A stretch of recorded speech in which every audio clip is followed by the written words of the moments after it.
Hang on. Jeez. I need to get into the files. Give me a minute. We are broadcasting live.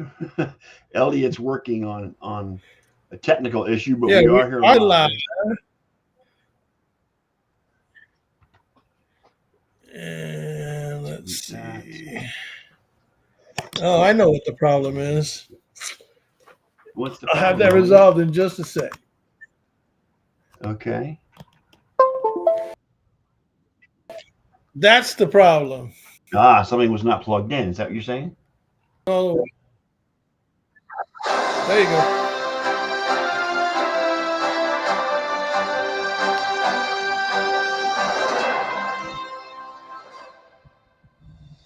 Welcome, Nerd Nation, to this latest edition of the Sports Nerd Show.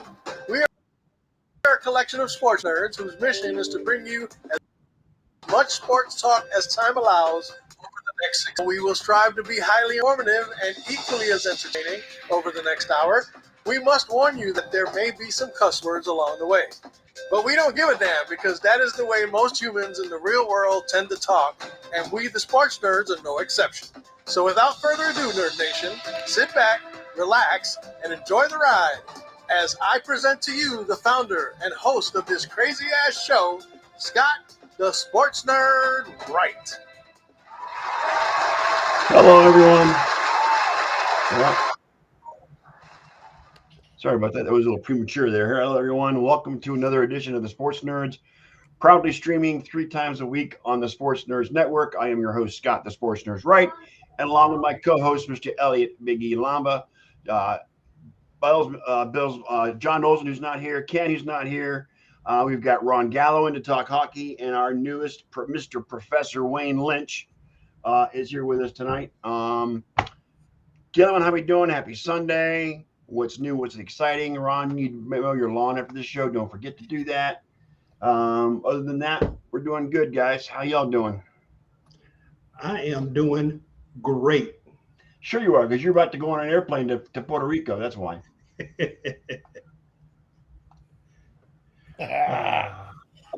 Okay, well, that reason too, but I'm doing great.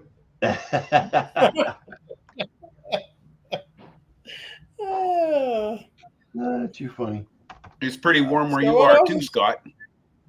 Yeah, it's 93 degrees out here right now with a high humidity. I got a feeling that's what I'll be looking forward to in the next couple of days as well. Oh, you'll be getting plenty of humidity in Puerto Rico. I can tell you that right now. Yeah, I'm pretty sure.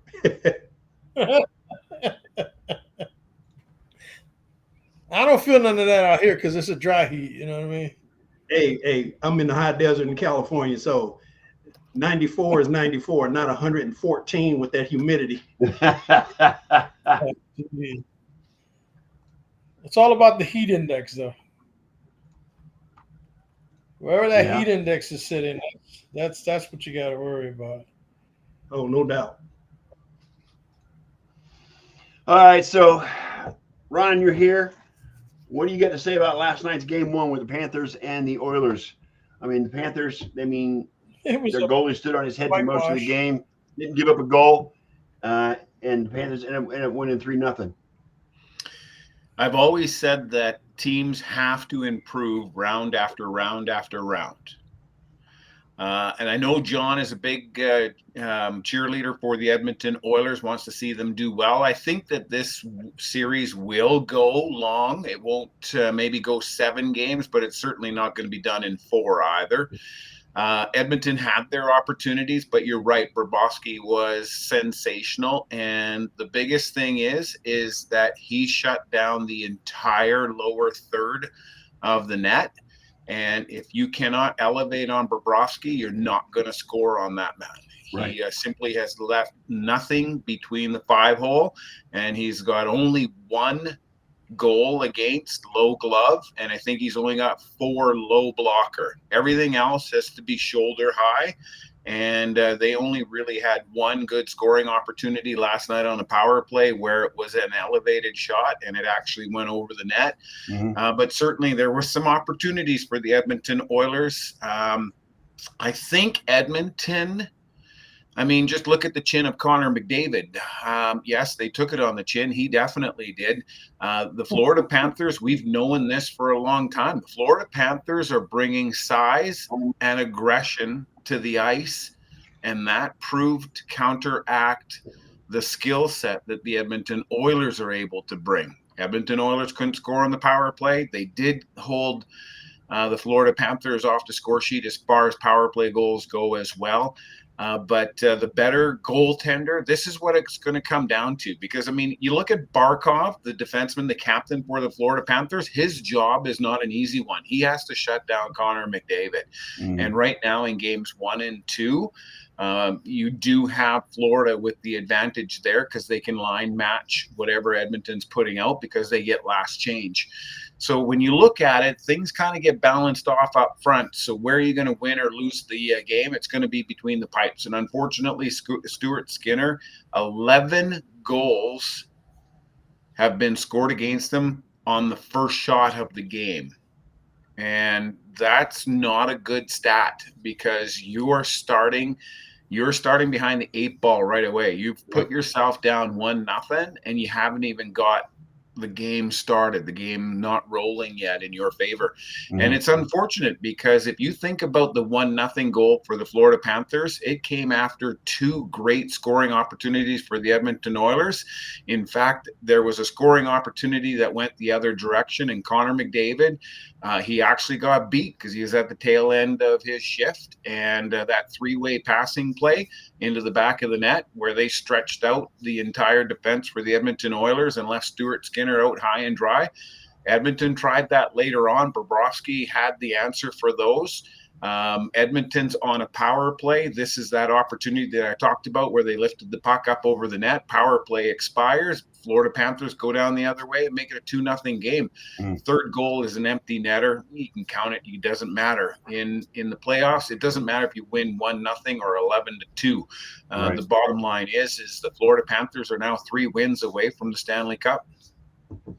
Yeah, I mean, I thought it was very impressive the way he should. I mean, the 1-2 punch of Draisaitl and McDavid just didn't. They couldn't get a puck, couldn't get a goal to save their lives. I mean, there was one play towards the end, I think, or in the middle of the game, where Draisaitl had a perfect feed to McDavid, and Bobrovsky just blocked the hell out of it. Didn't it was done. Got it right in the chest. That's not an easy save. That's what I'm trying to say. Like Stuart Skinner on that first goal, he got beat to the post. He couldn't get over as quickly as Bobrovsky did on Connor McDavid. So Connor McDavid had half the net. So, of course, he's going to fire it into the middle of that half of the net. Well, Bobrovsky got there in time to swallow up that puck and take it off of his chest. You're 100% right, Scott. And you talk about the 1-2 punch of McDavid and Draisaitl. Don't forget Ryan Nugent-Hopkins. Don't forget Evan Bouchard on the point. I mean, Zach Hyman as well. Zach Hyman's office is just off the side of the net.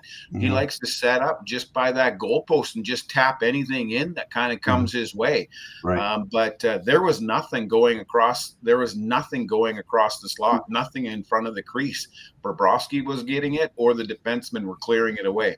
So, credit to the Florida Panthers defense, but also credit to their aggressive style. I'm not sure if you saw the play or not. Matthew Tkachuk, a freight train coming down the ice. He missed his man and just about took out the back glass. Even though there was no connection on a player, that's a charging play, but because he didn't contact another player, there's no penalty on it. You have to wonder sometimes if penalties shouldn't be just because of intent. If that player didn't move out of the way, he'd probably be in the hospital right now. But looking forward, the Edmonton Oilers have done this. They've kind of dropped the game, and then they've come back and figured out how to win it.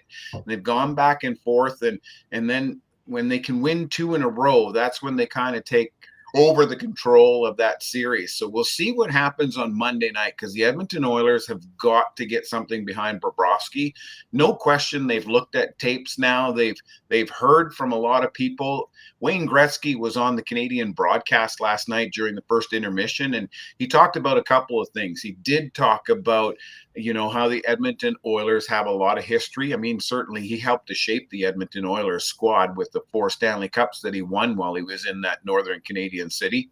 Right. But he talked about how it's the will of the player sometimes that needs to be dialed in, and he's got to make sure that nobody gets, you know, frustrated and start gripping the stick, as the saying goes. But he also commented about how you have to elevate that puck on Bobrovsky, and you've got to try and get something off of a shin pad, or you got to try and get something off of somebody's helmet.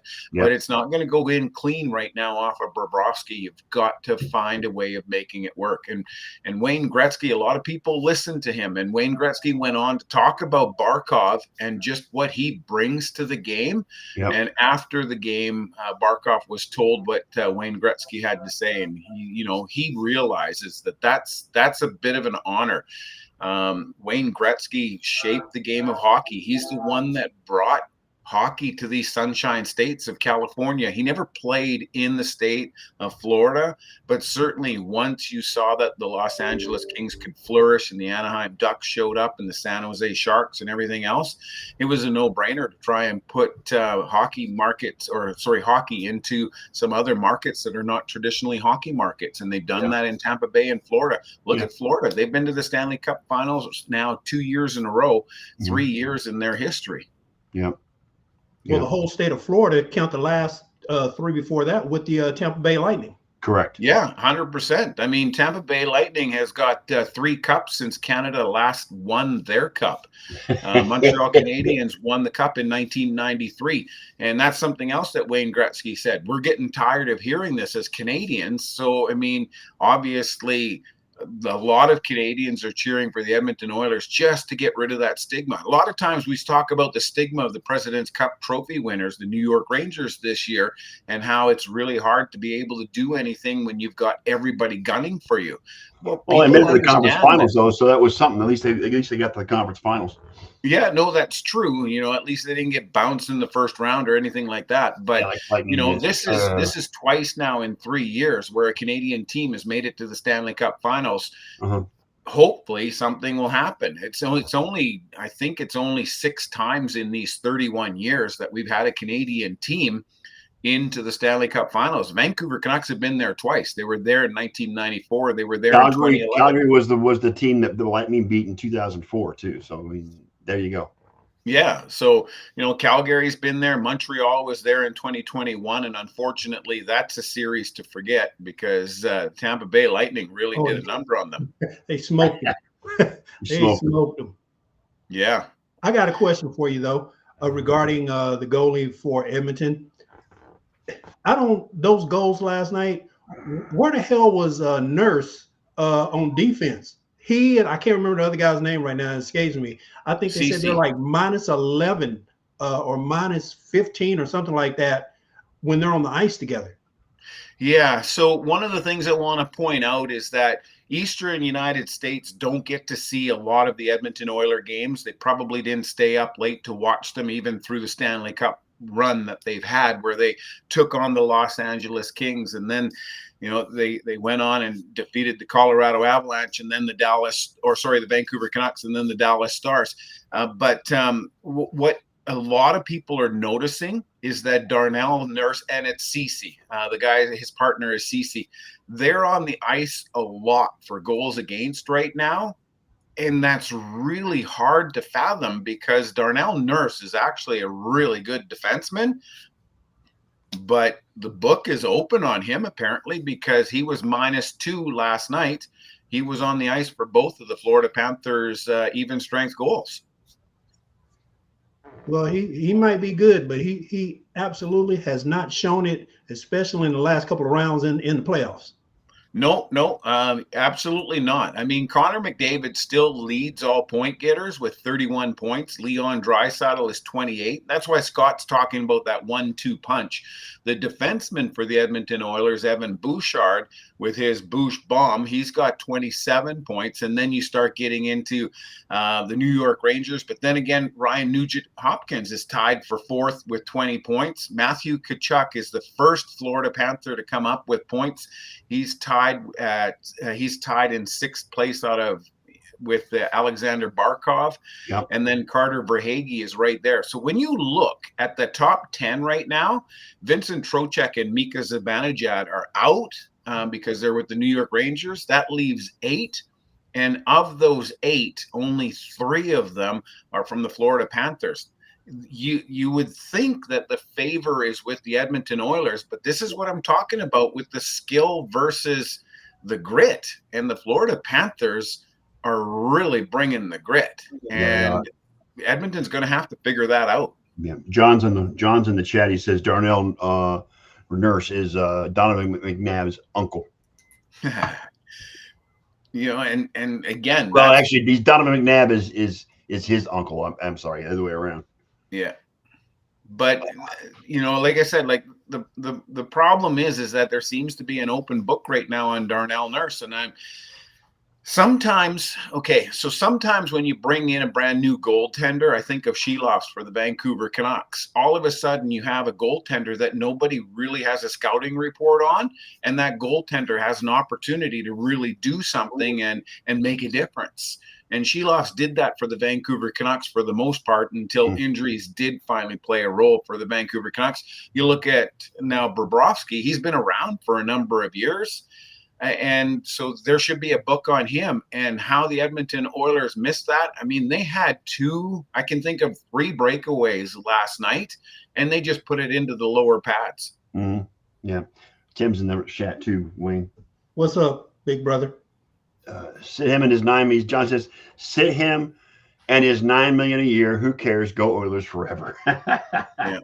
And again, to John's point, I mean, the thing is that you can't sit a lot of these players, especially the $9 million players. You need them on the ice, and you need them earning their paycheck. For Darnell Nurse to be -2, that really definitely does hurt. It hurts the Edmonton Oilers' cause. And so do you sit him? Well, if you sit him, then what are you left with? You're left with having to bring up a couple of third-line defensemen. Right. Yeah. Or the forwards end up having to do a little bit more work to cover for the defensemen. And so I don't know if shaking up those lines for game number 2 is something that needs to be done, perhaps, but maybe it's not the forward line so much as the defensive pairings need to be shifted a little bit. John says, Vinny. Apparently he and Cece are not working well together. I mean, not apparently, it's pretty damn obvious. It is. It is. When you look at the number of goals against that they've been on the ice for together, that might be one of the – and for them to make it to the Stanley Cup Finals and still have that plus minus, that minus that low, that's a surprise. Mm. Yeah. Well, the thing that – I mean, obviously Bobrovsky was standing on his head, like what, 25 seconds into the game, he almost turned it over to McDavid for a wide open shot. But for some reason, Edmonton insists on going low, like you've already mentioned, and he's just stopping everything. Yeah. Yeah. Yeah. And he didn't have an easy night. Bobrovsky didn't have an easy night. You think of a couple of the wins where the Edmonton Oilers, I think against the Dallas Stars, they had the one game there where they clinched the series, and they only had like 11 shots on goal in the entire game. The Edmonton Oilers had 12 shots in the first period and 13 more in the second. So Bobrovsky didn't have an easy night. Well, no, he didn't have an easy night. He ended up with 32 saves in all. Yeah. But when you can get 2 goals on 5 shots, that makes it a lot easier. Right. And John says that Nurse and Cece have been awful all year together. So, I mean, there's a lot of things going on with Edmonton just besides that. Yeah. They can't score. So game 2 is tomorrow night, Ron. Is that right? Yes, sir. Monday night. Okay. Every other day. Okay. Compared to the NBA finals where they waited 3 days for the first game 2. Yep. From Thursday I will to say Sunday. this about Edmonton, though, because even though I'm here on the West Coast and I haven't really watched them, when they're on the power play, they get to the blue line in a hurry.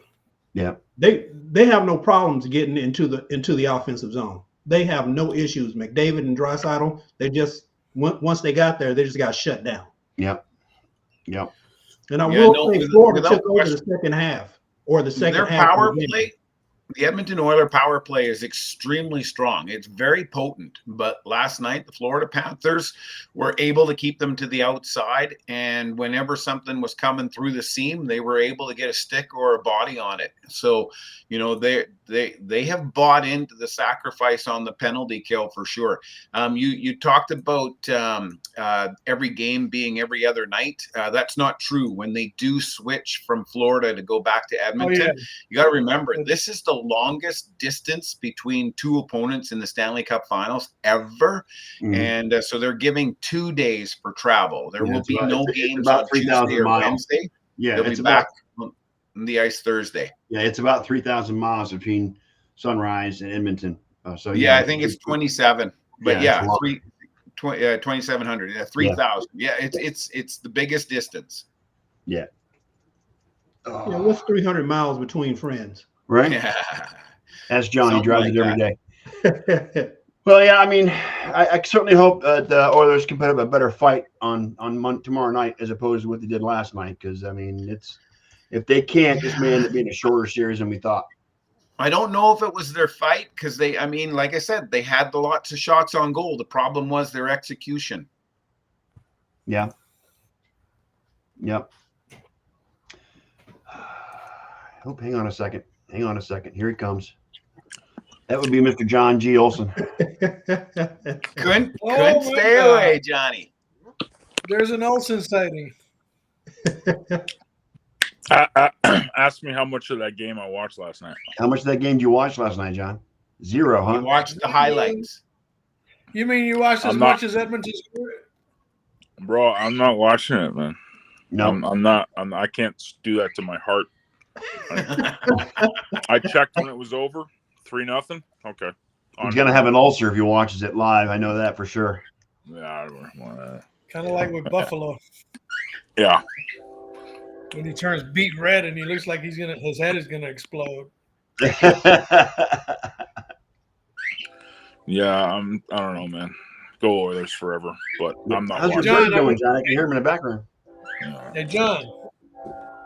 Yeah. Church today. What happened? I went to church with my son today. All right, that's good, man.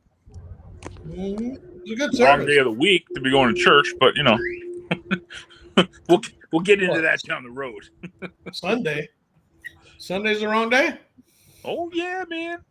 Saturday is the right day. Saturday's Sabbath, man.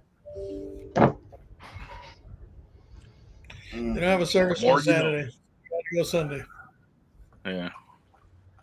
Well, How about the fact that I'm going at all?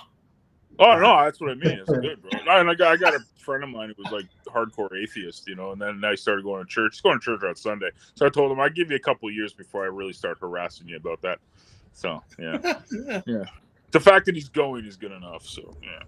Yeah, no, I was waiting for confirmations yesterday because I was sitting around like by myself and no one said anything after. I knew Scott's just like checked out or something. Like, I was house hunting yesterday, so I was really tied up. Oh my gosh, I'm gonna have to call Ron up here soon to come find me a house out here.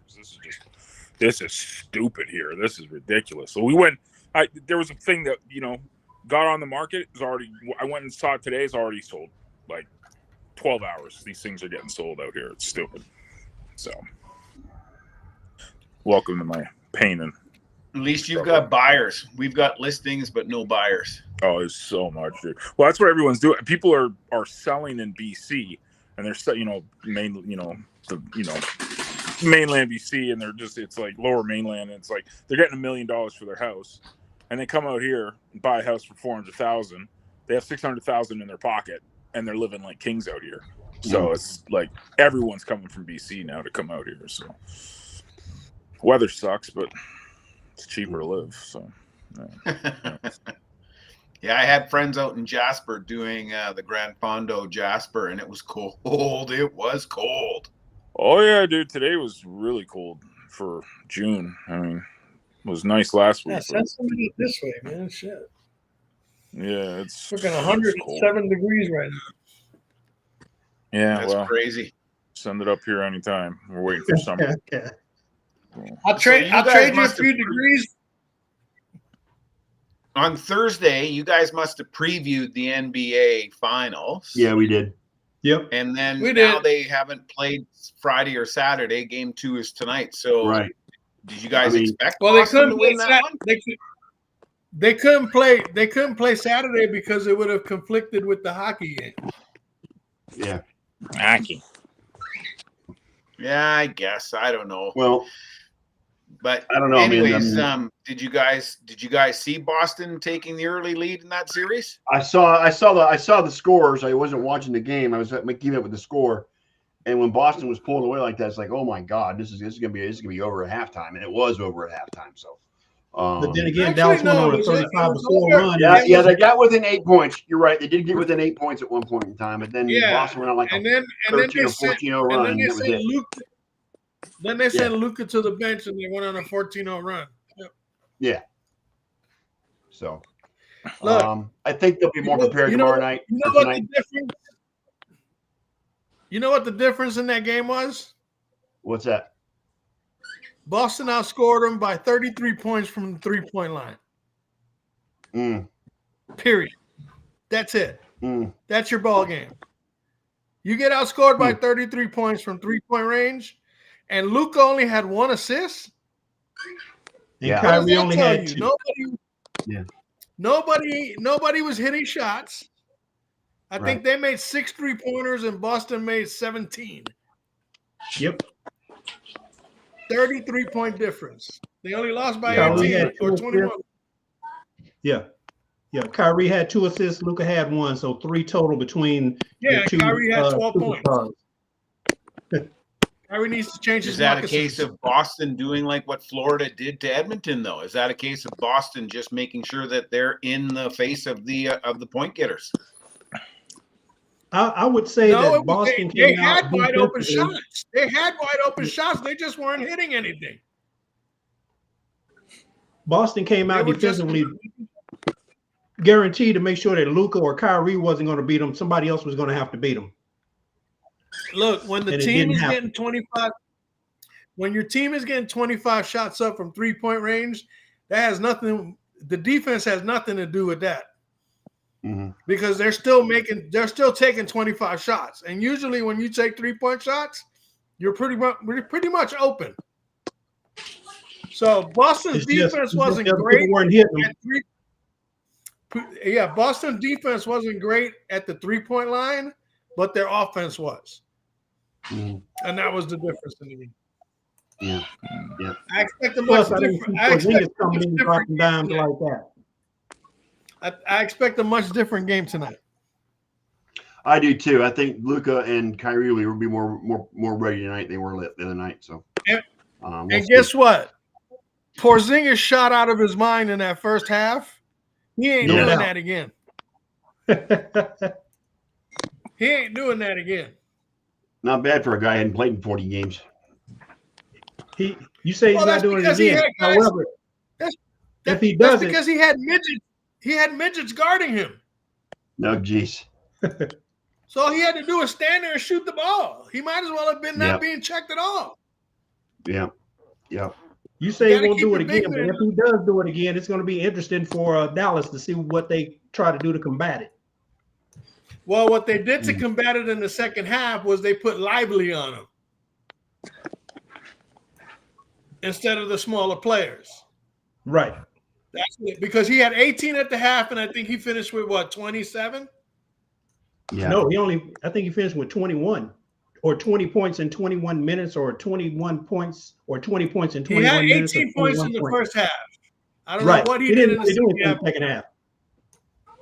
Yeah, second half he didn't do anything. Well, he did. He finished with more than 20, I believe. Let me see. I think he had 21. NBA.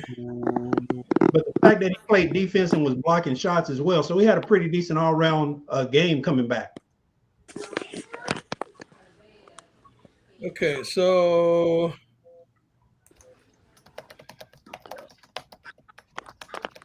we lost by 18 points. Yeah.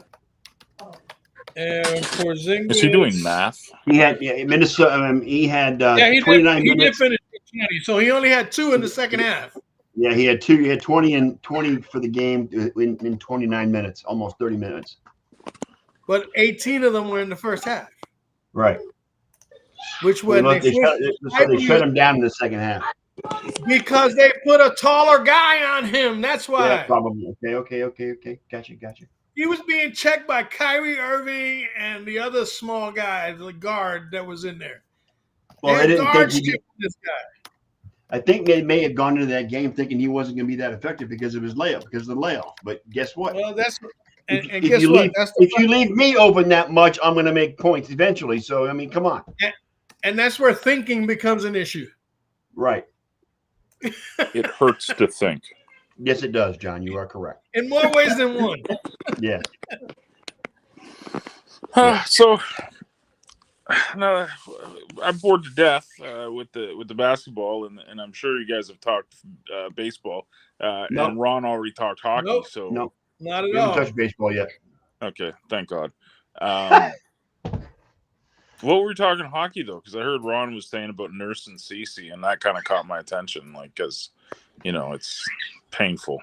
Well, John, I was asked about Nurse and CC being as negative as they are, and they were on the ice again. They were the defense that got beat on the 2 goals. I don't know why Knobloch keeps them together. Like, put Kulak with CC, Broberg with Nurse, or Vinny with Nurse, and call it a day. Like, putting them together is like kryptonite.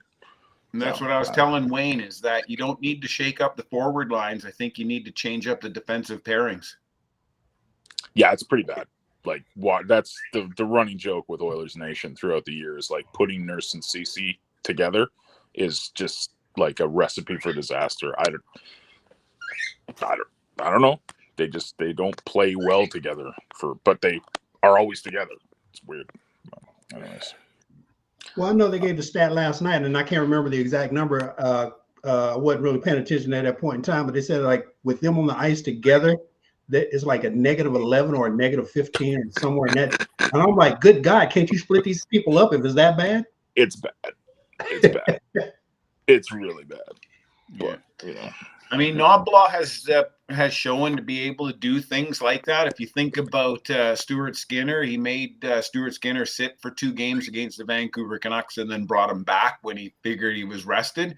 Yeah. I'm not saying it's Stuart Skinner's fault, but he's got to do. I think he has to shake up his defensive pairings, and I don't think he should be afraid to sit sit Skinner again one more time here in the finals. How did you watch the game? Or I watched most of it. Yes.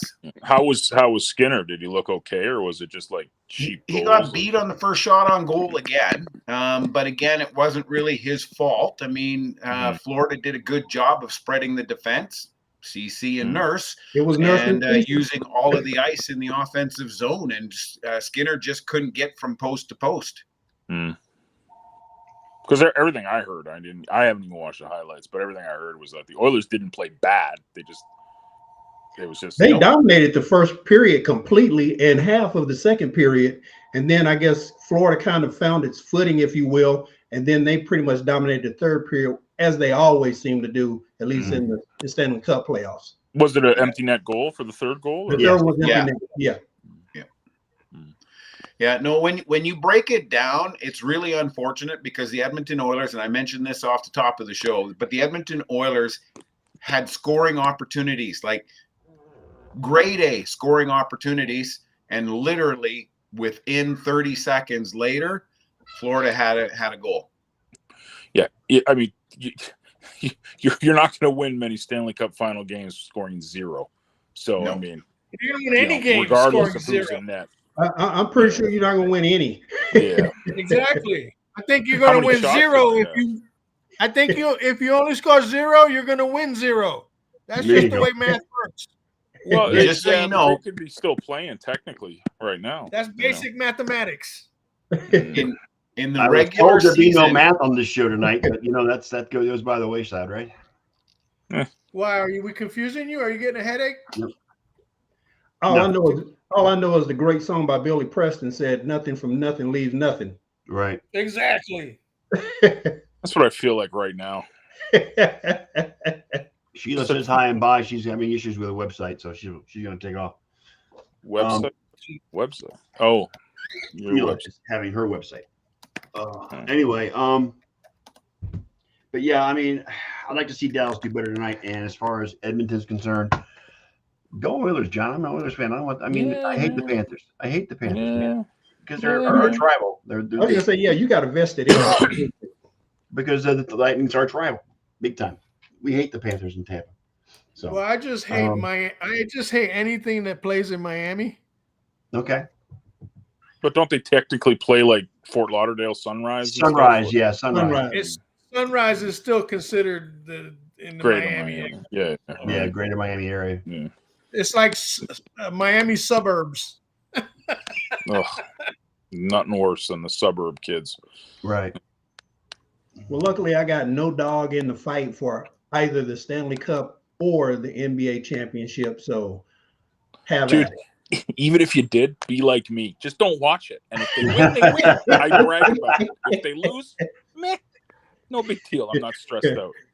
Like I'm refusing to get stressed out about sports anymore in my life. Like, ridiculous. Like how many times did I have heart attacks watching the Buffalo Bills? Like, no, I'm not doing it. I'm not doing it. There's no way.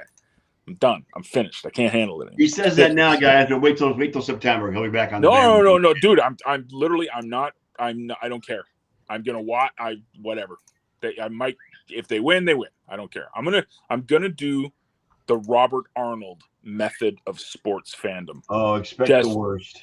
Hey, think the worst, and if anything good happens, great, fantastic. I'll brag about it and say I've been a lifelong fan. Less stress. Pray for the best, but prepare for the worst. Yeah, it's fine. It's so less stressful, guys. I'm telling you, it's the greatest way to live. You don't need to worry about it. You don't get too emotional. Like you're not throwing things at your TV. You're not like Hulk smashing keyboards. I got a better way from experience. I got a better way. Have your teams get eliminated. Yeah, see, that's great. No problem. It's almost like I appreciated the decade of darkness. The Oilers never did anything. It's like, no stress. Okay, they suck. Great. It's like the Leafs. First round exit every year, no problem. No stress. No skin off my hide. Nothing. 0-0-0. Raptors didn't make the playoffs. Don't care. Long hair, don't care. Fine. Don't care. The Blue Jays moved out of Toronto. Fantastic. Don't care. Yeah, they beat Oakland a bunch of times this weekend. Great. Fantastic. They lost. Who cares? You're making my side hurt, man. Stop it. Dude, I'm just saying. I'm telling you, it's the best way to live, Wayne. It's fantastic. No stress. They win. Hey, I'm the biggest fan ever. There you go. The gear will be flowing. Yeah. Oh, God. Yeah. Like think of poor Scott. Like what is Scott going through right now? Thinking about the Browns. Like he's just like, if the Browns and Deshaun Watson and I can't wait for the season to start. And you know what's going to happen? They'll win a couple of games and he'll start getting a little ego, a little like, yeah, we're going to win this. He'll start feeling a little tingling in his loins. Tingling in his yeah, the lower. What did Dennis Leary call it? The lower cockle region. Yes. The subcockle region. Yes. Subcockle. Yeah, you'll feel that little tingle, and you'll be like, ooh. And then reality will settle in, and he won't feel anything. It'll be great. See, and I can't do that anymore, dude. I just can't do it anymore. I can't do it to my mental health. 30 years later, we're still quoting that Dennis Leary stand-up, which was one of the best stand-ups in history. I tried, it's such no cure for cancer. I loved it. There's a few legendary ones, and I'm always trying to when I get some idea from that, and I try to explain it to my wife. Like I'm laughing my head off. She's coffee flavored coffee, please. Yeah, coffee. It's got coffee flavored coffee. Yeah, it's the funniest thing. I try to explain it to my wife, and she's just like, "What are you laughing at?" I say that all the time because I got people in my office that order those frou-frou coffee drinks, the lattes and the cappuccinos and the frappuccinos, And I say, can I just have coffee flavored coffee, please? I say it all the time. Yeah. Classic Dennis Cleary.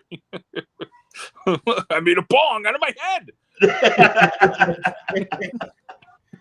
Oh, it's great Oh, stuff. God. I don't care who you are. It's funny. Right.